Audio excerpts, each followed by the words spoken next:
41번째 시편 두 번째 시간입니다. 시편 41편 4절부터 13절까지의 말씀을 가지고 나의 선행에도 불구하고 억울한 일이 생길 때, 나의 선행에도 불구하고 억울한 일이 생길 때라는 제목으로 하나님의 말씀을 함께 상고합니다. 다윗은 여기서 특별한 자신의 경험을 회상하기 시작합니다. 사실 다윗이 기억하는, 회상하는 이 경험이라고 하는 것이 유쾌한 것은 아니고요. 우리도 인생을 살아갈 때 충분히 경험했고 또 경험하고 있으며 경험할 수 있는 그런 일들이에요. 다윗은 가난한 사람들을 보살피며 살았습니다. 연약하고 소외된 사람들에게 마음을 주며 따뜻한 마음으로 대하고 그렇게 살아왔죠. 그런데 막상 자기가 어려운 처지에 있을 때, 힘들고 상한 마음으로 있을 때 아무도 다윗 곁에서 다윗을 도와주는 사람들이 없었어요. 다윗은 마음이 너무 힘들었죠. 하지만 비록 사람의 위로는 없었지만 다윗은 낭망하지 아니하고 하나님만이 다윗의 도움이 되어 주심을 경험할 수 있었어요. 여러분, 우리도 이러할 때에 자꾸만 사람의 도움을 청하고 또 사람을 의지하기 시작하면 하나님의 도우심이 보이질 않아요. 우리가 철저히 혼자 되고 철저히 외로워질 때 비로소 하나님의 위로가 보이기 시작하고요. 하나님만이 나의 도움이 되어 주심을 깊이 경험할 수 있게 되는 거예요. 인간적으로 큰 외로움 속에 있었지만 사람들이 볼 땐 참 안 됐다라고 이야기할 수 있는 지점에 있었지만 다윗은 전능하신 하나님께서 그를 위로해 주시는 특별한 은혜를 누리고 있었던 것이죠. 오늘 본문 4절에서 다윗은 자신의 범죄로 인하여 큰 고통 가운데 있었다라고 고백해요. 고통 가운데 있었는데 그 고통의 원인이 자신의 범죄함이었다는 것이죠. 4절에 이렇게 고백합니다. 내가 말하기를 여호와여 내게 은혜를 베푸소서. 내가 주께 범죄하였사오니 나를 고치소서 하였나이다. 이런 고난의 순간에 다윗의 원수들은 다윗을 가만두지 않았어요. 몸이 아픈 다윗을 저주하며 그가 죽기를 바랬죠. 오히려 다윗은 하나님 앞에서 자신의 죄를 발견하고 그 죄로 인하여 아파하며 하나님의 은혜를 구하고 있는데 다윗을 바라보는 사람들은 잔인하게도 다윗을 가만두지 않는 거예요. 몸이 아픈 다윗을 저주하며 5절에 이렇게 이야기합니다. 나의 원수가 내게 대하여 악담하기를, 악한 말을 서슴지 않는 것이죠.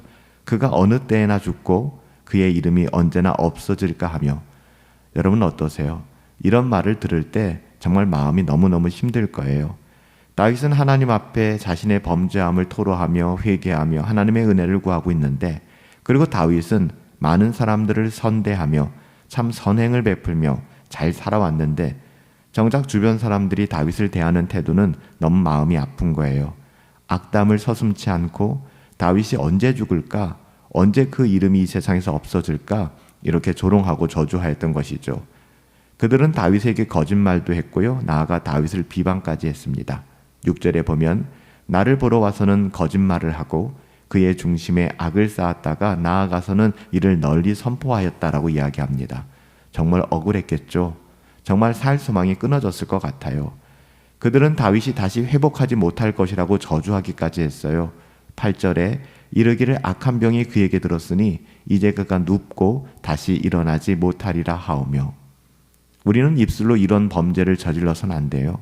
여러분, 어떤 경우에도 사람들에게 이런 말을 해서는 안 됩니다. 이거는요, 악한 자들의 태도예요. 하나님을 알지 못하는 사람들의 태도이죠. 또한 이런 인생은 결코 하나님의 은혜를 누릴 수도 없어요. 하나님의 자녀들, 신자는 결코 이런 악인들의 자리에 서 있어서는 안 되는 것이죠. 다윗은 게다가 가장 신뢰하는 사람으로부터 배신을 당했습니다. 이건 진짜 아픈 대목이거든요. 많은 사람들이 나를 배신하고 떠나갔어도 그래서는 안 될 사람이 있잖아요. 내가 그동안 가장 신뢰했던 사람, 그 사람으로부터 당하는 배신, 정말 다윗을 마지막까지 너무나 힘들게 만들었던 것 같아요. 9절 말씀에 이렇게 다윗은 고백합니다. 내가 신뢰하여 내 떡을 나누어 먹던 나의 가까운 친구도 나를 대적하여 그의 발꿈치를 들었나이다. 여러분, 사실 다윗은 이것을 고백하면서 얼마나 마음이 아팠을까요? 그런데요, 다윗이 배신당한 이 구절을 사용해서 우리 예수님께서 가룟 유다가 예수님을 배신했을 때 바로 이 말씀이에요. 시편 41편 9절 이 말씀을 자신에게 적용하여 말씀하셨어요. 요한복음 13장 18절에 보시면 예수님께서 이렇게 말씀하십니다. 내가 너희 모두를 가리켜 말한 것이 아니니라. 나는 내가 택한 자들이 누군지 알미라. 그러나 내 떡을 먹는 자가 내게 발꿈치를 들었다 한 성경을 응하게 하려 하는 것이라. 가룟 유다가 예수님을 배신하고 떡바구니에 손을 넣고 그리고 결국엔 나아가 예수님을 배신하고 팔아넘길 그것을 말씀하신 것이죠. 다윗은 끔찍한 배신을 당했어요. 사랑하는 친구, 신뢰하는 사람으로부터까지 외면받는 배신이었죠. 그런데 예수님께서도 이 동일한 아픔을 겪으셨다는 것이죠. 예수님과 다윗뿐만 아니라 모든 믿음의 사람들이 살아가는 길의 여정이 이런 것 같아요. 선행을 베풀고 내가 살아오면서 누군가에게 원망을 들을 만한 일을 한 적이 없는데 그래도 최선을 다하여 선을 베풀었고 따뜻한 마음으로 내 이웃을 선대했는데 왜 내 인생이 이렇게 어렵게 되는 것이지? 왜 도리어 내 인생이 이렇게 힘든 길을 걷게 되는 것이지? 우리는 그런 생각을 하게 될 때가 있는 것 같아요. 오늘 다윗이 그랬거든요. 오늘 시편 41편 후반부를 보시면 우리는 죽자 사자 정말 선을 행하며 살려고 애써왔는데 정작 우리의 삶의 자리는 억울하리만큼 힘들 때가 있다는 것이죠. 네, 그럴 때가 있어요. 하지만 이건 우리만 그런 게 아니라는 것이죠. 수많은 믿음의 사람들이 그랬고 다윗도 그랬고 심지어 우리 예수님께서도 별반 다르지 않은 삶을 사셨다는 거예요. 다윗은 자기 자신이 가난한 자를 보살피고 살아왔는데 선을 행하며 지금까지 살아왔는데 정작 내게 돌아오는 것은 아무것도 없는 것처럼 느껴지는 정말 바보 같은 그런 속은 것 같은 너무나 처절한 그런 현실을 마주하고 있는 거예요. 그런데 어때요? 정작 자기 자신이 어렵고 고난과 곤궁한 상황이 되자 아무도 자기를 돌봐주는 사람이 없는 거예요. 그러니까 불평이 나올 만하죠. 원망이 나올 만하죠. 여러분 어떠세요? 사실 이때쯤 되면 원망과 불평이 나오는 게 자연스럽거든요. 그런데요, 다윗은 그의 입술로 범죄하지 않았어요. 그의 입술로 불평과 원망을 하지 않았다는 것이죠. 오히려 다윗은 세상 그 누구도 견줄 수 없는 하나님께서 내 영혼을 돌보심을 깊게 경험함으로 하나님께 감사하고 있거든요. 여러분 이것이 어떻게 가능할까요? 하나님께서 주신 믿음이 아니고서는 하나님의 선하심과 하나님의 신실하심, 우리가 하이델베르크 교리문답을 통해서 배웠던 것처럼 전능하신 하나님께서 우리 삶 가운데 언제든지 역사하실 수 있고요.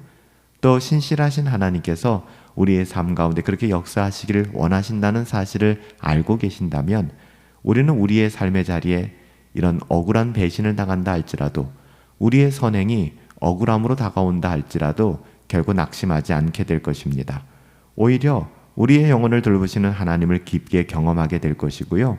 도리어 하나님께 불평과 원망을 하는 것이 아니라 감사하며 하나님을 찬양하게 될 거예요. 오늘 본문 마지막 부분을 보면 11절부터 13절에 내 원수가 나를 이기지 못하오며 주께서 나를 기뻐하시는 줄 내가 알았나이다. 다윗이 이 어려운 상황, 기가 막힌 상황에서 깨달은 것은요, 원수가 결국엔 나를 이기지 못할 것이다. 이렇게 나를 힘들게 하고 나를 불평의 자리, 원망의 자리로 내가 억울하다 생각할 만한 자리로 나를 이끌고 가지만 그 원수 마귀 사탄이 나를 이기지 못할 것이다. 주께서 나를 기뻐하시는 줄 내가 알고 있기 때문이다 라고 이야기하는 거예요. 이 부정적인 마음을 주님께서 나를 사랑하신다라는 긍정적인 마음으로 덮어버리는 것이죠. 주께서 나를 온전한 중에 붙드시고 영원히 주 앞에 세우실 것이다. 12절에 이렇게 그의 믿음으로 고백하죠. 마지막 13절을 보시면 이스라엘의 하나님 여호와를 영원부터 영원까지 송축할지로다. 아멘 아멘 이렇게 고백해요. 이렇게 다윗은 시편 41편에서 가장 가까운 친구의 배신으로 외로울 수도 있고 낙심할 수도 있고 절망할 수도 있지만 오히려 비할 수 없는 하나님의 친밀하심과 도우심으로 그의 영혼이 회복되고 하나님께서 주시는 참된 복을 누릴 수 있었던 거예요. 이런 믿음의 고백을 할 수 있다면 여러분 어때요? 그 인생은 어떤 환경과 상황 속에서도 참 복되고 행복한 인생이 될 거예요. 우리들의 삶도 별반 다르지 않죠. 정말 선행을 하고 애쓰고 힘쓰고 살아왔는데 그럼에도 불구하고 우리에게 주어지는 것은 참 억울한 일들일 때가 많아요. 여러분, 우리가 비록 억울한 일을 당한다 할지라도 낙심하지 맙시다. 포기하지 맙시다. 왜 그래요? 원수가 원하는 것이 그것이기 때문에 그래요. 우리 다윗처럼 내 원수가 나를 이기지 못할 것입니다. 주께서 나를 기뻐하시기 때문에 그렇습니다. 하나님께서 여러분들을 기뻐하세요. 억울한 일 속에 갇혀 있다 할지라도, 여러분들이 불행한 삶을 살아간다고 여길지라도 그렇지 않아요. 하나님께서는 끝까지 우리를 지켜주시고 우리를 선대하시며 가장 선한 길로 우리를 인도하여 주실 것입니다. 그러기에 다윗처럼 우리가 오로지 고백할 것은 이스라엘의 하나님 여호와를 영원부터 영원까지 송축하할지로다. 아멘, 아멘. 이 고백이 저와 여러분들의 고백이 되기를 예수님의 이름으로 축복합니다. 살아계신 아버지 하나님, 우리들이 선하게 살고 애쓰고 힘쓰고 나의 선행에도 불구하고 우리의 삶의 자리가 억울한 일로 도배되어질 때, 억울한 일이 끊임없이 몰려올 때 자괴감에 빠지지 않게 하시고 낙심하며 절망하며 불평과 원망으로 범죄하지 않게 하여 주시고 하나님의 은혜를 바라보며 일어설 수 있도록 내 영혼을 주장하여 주시옵소서. 하나님, 은혜를 베풀어 주시옵소서. 범죄하지 않게 하여 주시옵시고 하나님이 기뻐하시는 삶, 하나님이 우리를 기뻐하시오니 하나님이 기뻐하시는 삶, 하나님의 자녀다운 삶을 우리가 기꺼이 살아갈 수 있도록 우리에게 더한 은혜를 부어 주시옵소서. 우리의 선행에도 불구하고 억울한 일이 생길 때 하나님께 감사하며 송축할 수 있는 그런 믿음, 그럼에도 불구하고 감사할 수 있는 믿음 우리들에게 허락하여 주시기를 간절히 소원하옵고 예수님의 이름으로 기도하옵나이다. 아멘. 우리의 선행에도 불구하고 억울한 일이 생길 때 여러분 그래요. 그때에도 하나님을 바라보셔야 돼요. 여러분 신앙은 그럼에도 불구하고 아니겠습니까? 그럼에도 불구하고 넘어지지 마시고 쓰러지지 마시고 넘어질 수 있어요. 쓰러질 수 있어요. 다시 예수의 이름으로 일어날 수 있는 은혜가 저와 여러분들 가운데 함께하기를 예수님의 이름으로 축복합니다.